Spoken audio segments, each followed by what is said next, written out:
Sir August 15th అలాగే ఇదే రోజు 15 మూవీస్ ఓపెనింగ్కి మీరు రావడం ఎలా అనిపిస్తుంది? ఆగస్టు 15 అంటే 79వ స్వాతంత్ర దినోత్సవ శుభాకాంక్షలు అందరికీ.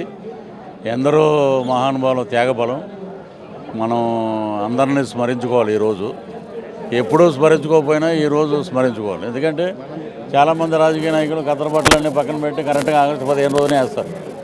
అది కాదు స్వాతంత్రం. పేదవాడికి పట్టెడు అన్నం పెట్టడమే స్వాతంత్రం.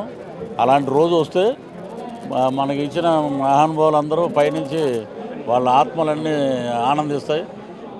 సెల్యూట్ టు ఇండియన్ సోల్జర్స్ మెయిన్. ఓకే, ఈ 15 మూవీస్లో మీరు యాక్ట్ చేస్తున్నారా సార్? 15 మూవీస్లో అంటే వేరే ఇప్పుడు స్ట్రైక్ వచ్చింది కదమ్మా. స్ట్రైక్లో ఆ డేట్లన్నీ అటు ఇటు ఇటు అటు షెఫ్డ్ అయిపోయినాయి అందరి. మీరు 15 దాంట్లో ఉండాలండి అన్నాడు ఆయన. సరే ఒక్కొక్క రోజు ఒక్కొక్క దాంట్లో చేద్దాం, కుదరదు కాబట్టి. Okay, thank you sir. Thank you.